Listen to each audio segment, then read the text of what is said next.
Nos acompaña el ex candidato a la presidencia de la República por el Partido Morado, Mesías Guevara. Buenos días, ¿cómo estás, Mesías? Rumi, buenos días, como siempre, muy grato conversar contigo y un saludo a todos aquellos que han madrugado para vernos y escuchar. Muchísimas gracias a ti también por madrugar y estar temprano. Obviamente las audiencias no, se merecen estar temprano con ellos.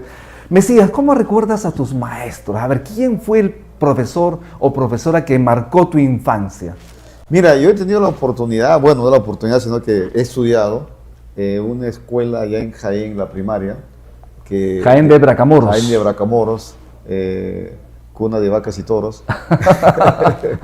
Entonces, en ese sentido, ahí estudié en la escuela adventista. Una escuela donde recuerdo que primero estaba la profesora Rebeca, luego estaba la profesora María, y muy aplicados, muy ordenados. Recuerdo de aquella época cuando nos hicieron aprender el famoso Coquito, no sé si tú has Claro, por supuesto, el libro Coquito. Y la verdad que ahí leíamos, ahí como quien jugábamos, y muy bien. ¿Y aprendiste a cocachos o no? No, fíjate que gracias a Dios he tenido la habilidad de aprender rápido, además yo lo veía como un juego. Veía como un juego tanto la lectura como las matemáticas, por ejemplo, ¿no? Recordaba ese poema famoso, ¿no? De Nicomedes Santa Cruz, ¿no? Claro, a cocachos aprendí. Y labor de colegial en el colegio fiscal del barrio donde nací. Hermoso, ¿no? Hermoso, y lo que grafica, ¿no? Y es algo que fíjate que tiene que hacernos reflexionar profundamente. ¿Por qué? Porque hoy más que nunca necesitamos revalorar la educación de verdad, en principios, ética y valores. Cuando yo fui congresista, fíjate que quise impulsar y presenté una iniciativa para que regrese el curso de educación cívica. Y la verdad que lamentablemente no tuve eco, no se aprobó esa iniciativa legislativa, porque hubiera sido espectacular, porque hoy lo que más nosotros necesitamos es una sociedad donde haya ciudadanía, donde nos respetemos mutuamente, donde tengamos objetivos comunes, donde haya bienestar para todos, y eso se genera con educación, pero no solamente con una educación fría, sino con principios éticos y valores sobre todo, ¿no? Hoy, en el Día del Maestro, te cuento lo siguiente, Mesías, el SUTEP está realizando una movilización hacia el Ministerio de Economía y Finanzas, así lo han indicado, la información también está en altavoz, están demandando mayor presupuesto para educación y pensiones dignas. Adolecemos de mayor presupuesto para educación y los maestros del país requieren pensiones dignas. ¿Justo reclamo, crees tú? Mira, yo pienso que los maestros necesitan tener un ambiente agradable para trabajar. Por ejemplo, no solamente infraestructura, sino que cada gobierno regional tiene que hacer su plan educativo regional, Claro. Todos tienen que tenerlo, porque cada región tiene sus propias características y sus propias particularidades. Y en ese plan estratégico regional, educativo regional, sin lugar a dudas, se tiene que establecer una calidad donde los maestros se sientan cómodos en un ambiente agradable y ahí tiene que participar toda la comunidad. Y en ese sentido, los profesores tienen que tener reconocimientos, capacitación e incentivos, donde esté, por supuesto, los sueldos, los salarios. Si bien es cierto, se ha mejorado bastante, pero no es para la mayoría, sino que es para los niveles 1, 2, 3, 4, 5. Y de manera escalonada. De manera escalonada. Entonces, ahí yo creo que debe hacerse un gran esfuerzo y también reconocer la labor de los maestros. Y los maestros también son conscientes. Fíjate que hay que recuperar el liderazgo del maestro. Cuando yo fui gobernador allá en Cajamarca, nosotros establecimos lo que es un modelo de educación que le llamamos la educación del modelo DECO, claro. Es decir, el desarrollo para la comunidad, recuperar la escuela para la comunidad. De tal manera que esa comunidad, esa escuela, sea el radio, el sol que irradia lo que significa el desarrollo en su comunidad. Y es algo muy importante. Importantísimo. ¿Crees tú que el Congreso de alguna manera ha dado señales claras para desatender al sector educación? Porque obviamente sabemos que la SUNEDU no ha hecho lo que debería haber hecho y además como que se ha pauperizado la educación en el país, ¿crees tú? Mira, dentro de lo que significa la calidad educativa, sin lugar a dudas, por un lado está la tecnológica, está la IPEVA, que es la educación básica, está lo que es el CONEAU, la certificación de las universidades, y por supuesto también está el tema de la famosa SUNEDU. Pero la SUNEDU solamente te licencia, y esa licenciatura, lamentablemente, el Congreso lo ha demolido, y por lo tanto se ha visto cómo se han favorecido muchas universidades que no tenían que tener esa calificación. En detrimento además de la calidad de la educación. Y muchos dicen, no, que la calidad es importante. Fíjate que gracias a la SUNEDU se elevó el nivel de investigación, se elevó el nivel académico y eso ha dado muy buenos resultados. Ahora, pero sin embargo, también más allá de lo que significa también el tema relacionado de la SUNEDO, como te digo, hay que ver el CONEAO, que es el que te acredita las carreras, Exactamente, te certifica las carreras. Pero luego también está el IPEBA, que son de los colegios, educación básica.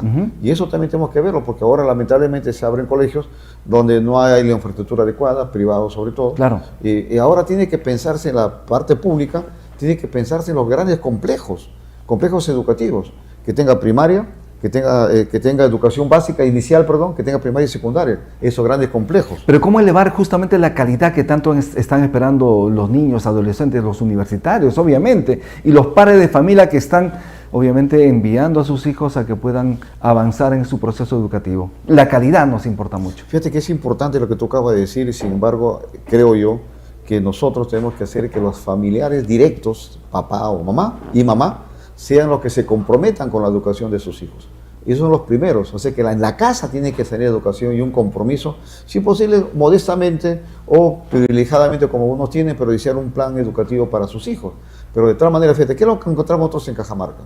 Cuando de frente pusimos mucho énfasis, nosotros desarrollamos el modelo SEDA: salud, educación, deporte y arte. De tal manera que el niño, el joven, crezca de manera integral. No solamente que te digo... ¿Lo puedes repetir, por favor? Son 4 pilares. Salud, importantísimo. Educación, deporte y arte. ¿Y el combo? Por eso en salud.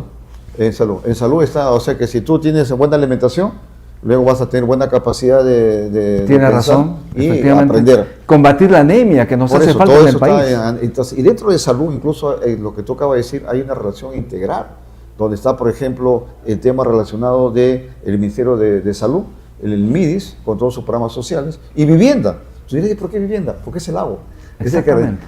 ¿Y quién se le da algo a eso? Son las municipalidades, por supuesto, con las direcciones regionales de salud, de educación y la gerencia de desarrollo social. Mesías, y en ese sentido, ¿qué esperas tú del gobierno de Fujimori? ¿Se puede avanzar en ese gobierno para, de alguna manera, darle esa calidad que tanto se espera en educación? Mira, antes de eso, fíjate, te estaba comentando que la familia tiene que ser. ¿Por qué? Porque fíjate, ¿qué es lo que encontramos nosotros en Cajamarca? Nosotros en Cajamarca encontramos que solo el 24% de padres matriculaban a sus hijos. Solo el 24%. Y la diferencia lo matriculaban de oficio los profesores, los directores, los tíos y los abuelos. Por lo tanto, lo que tenemos que hacer es que la familia sienta la importancia de la educación. Y por supuesto luego hacer que haya un ecosistema educativo, la comunidad educativa, donde esté la empresa privada, donde esté el funcionario público, donde esté el gobernador, el alcalde y también, por supuesto, los profesores. Ahora, a los profesores hay que darles varios incentivos de capacitación y, por ejemplo, algo muy importante, el pago de la deuda social.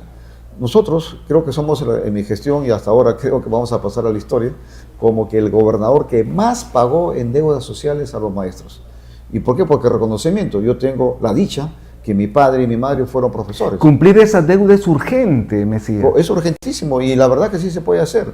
Con los saldos de balance, muchas cosas que se puede, todo de voluntad. Porque hay recursos además. Hay recursos además. Entonces, y por lo tanto, fíjate que ¿quién generó esa deuda social? Fue el fujimorismo.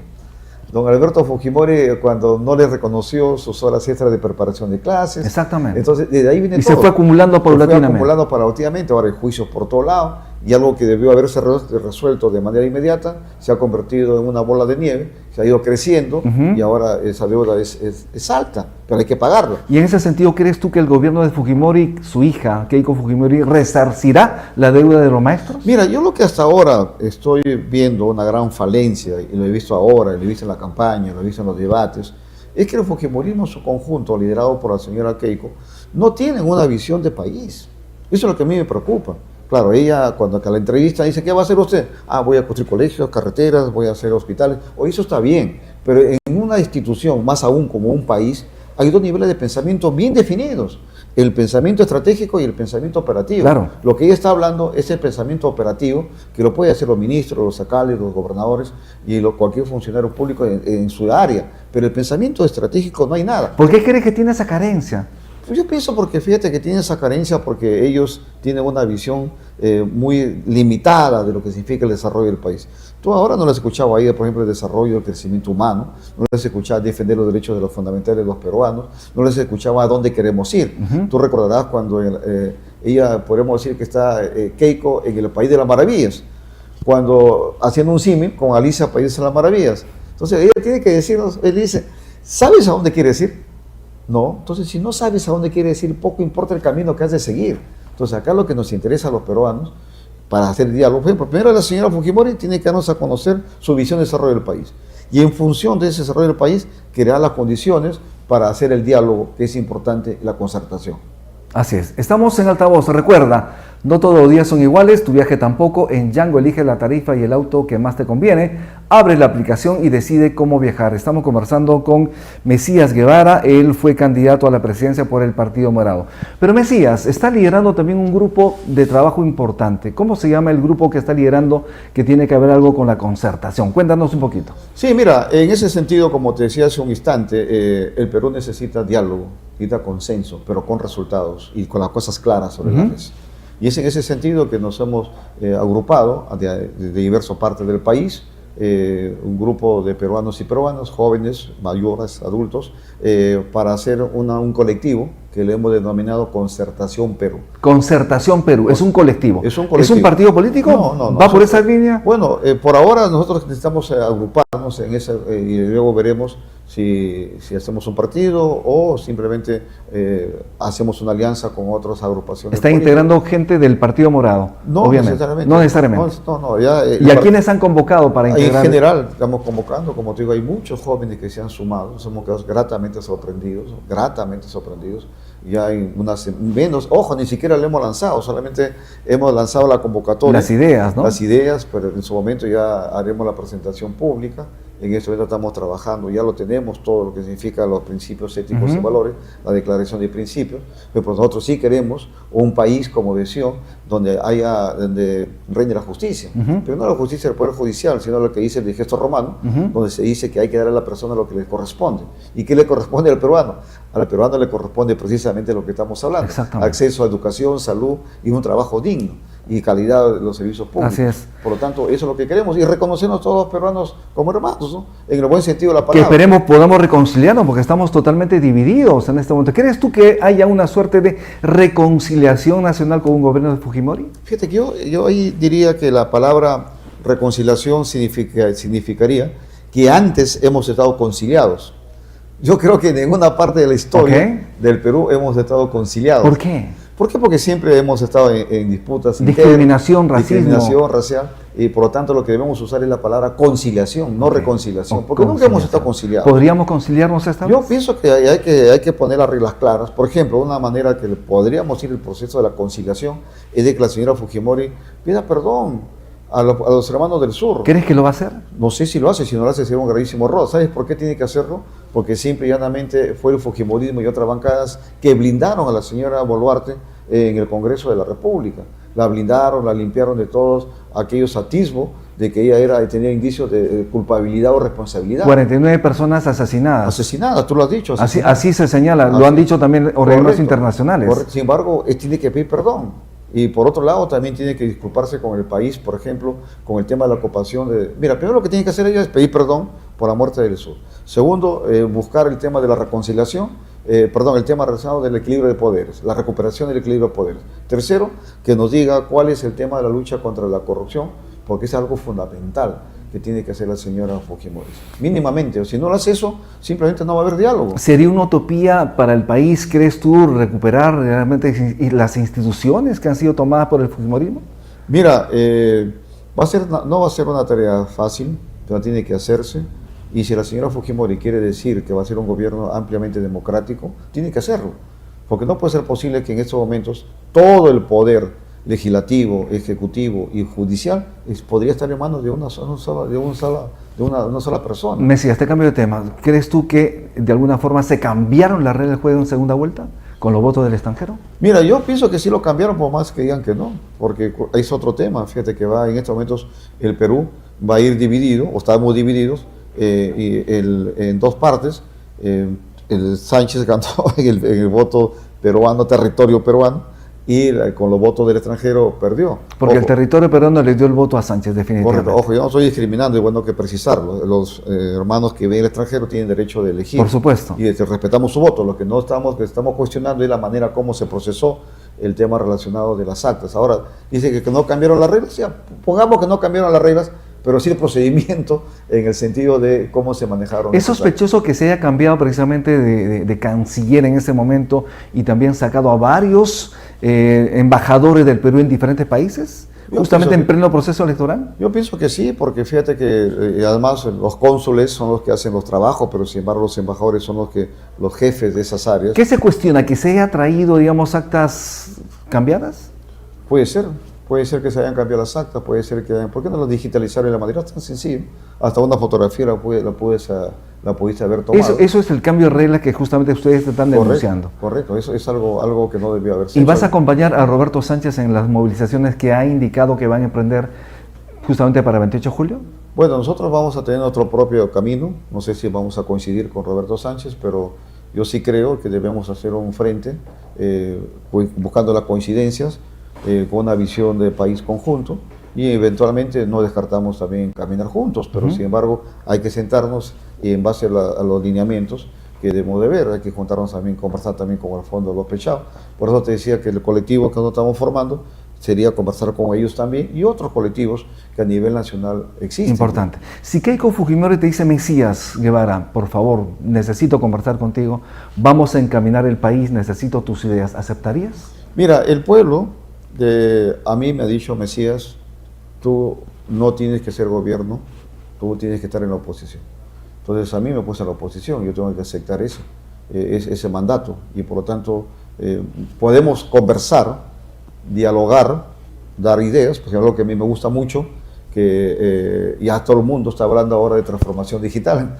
Ahora, que es importantísimo. Ahora, ¿no? Todos están hablando de gobierno digital, claro, y lo ven como algo novedoso para ellos, pero para nosotros no. Fíjate, cuando yo fui congresista, yo impulsé todo lo que significa las normas legales para que se impulse la transformación digital en el Perú, tanto en el Congreso como en el Acuerdo Nacional, y por lo tanto siempre hemos estado ahí. Ahora me gusta mucho eso, entonces ahí podríamos colaborar en algo, pero con ideas. Sería un punto importantísimo. Sí, y no le dirías valicisísima.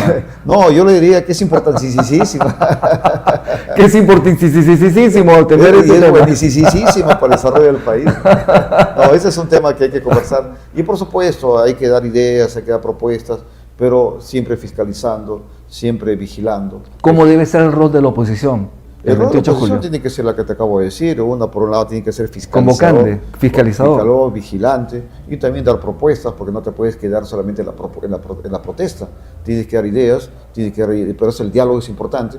Y por sobre todo, que sea transparente, porque no te puedes tú reunirte a escondidas, tras bambalinas. Por ejemplo, ahora ya han formado, se les ocurrió ya formar la oficina de la presidenta electa, cuando antes lo estaba recibiendo en su casa. En otra entrevista con un colega tuyo dijo, eso se parece a Satarrea Naranja.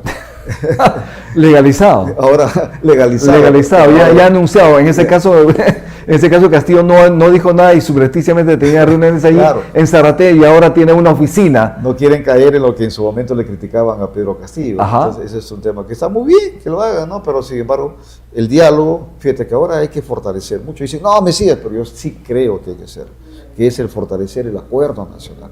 El acuerdo nacional es ahí donde debemos estar todos. Convocar a todos los candidatos presidenciales, a aquellos que quieran escucharnos y que creen y consideren que podríamos poner un granito de arena. Debe aperturarse, consolidarse el acuerdo nacional para que ahí precisamente podamos dar las propuestas de manera abierta. Señora Fujimori, acá está el Perú, acuerdo nacional, acá están las propuestas de nuestro partido, de nuestro colectivo, y por lo tanto ustedes son libres de tomarlas o no. Mesías, y en este momento se requiere de acción porque, como sabemos, ya tenemos al fenómeno del Niño aquí plantado. Como sabes, van a haber lluvias en el norte, torrenciales, catastróficas posiblemente, sequías en el sur, complicaciones en la Amazonía, y no hemos visto trabajo en lo absoluto. ¿Qué opinas tú? Mira, el fenómeno del niño es un tema que lamentablemente recurrente, es recurrente, y la verdad que es un tema que debemos discutir. Fíjate que en el Perú, desde los 90 hasta ahora, a la palabra planificación se le puso se le estigmatizó como si fuera una blasfemia, cuando la planificación es algo fundamental, y dentro de la planificación está la prevención, y lamentablemente no se ha hecho, no se está haciendo. Ahora, ¿cuál es lo que debe hacerse ahora? Y, gracias a Dios, el Perú tiene toda una estructura ya establecida a través del COE, el COER, donde están los gobiernos regionales, nacionales y municipales, y existe el CENAGRET, existe el ENFEN, es decir, hay toda una cultura. Y también está el SISMATE, también el Sistema de Alertas Tempranas, el Perusat también está el satélite que puede ver las fotografías. Ahora, lo que tenemos que hacer, todo eso es integrarse uno solo. Y por supuesto, dar los recursos de prevención. Ahora, ¿queda poco tiempo?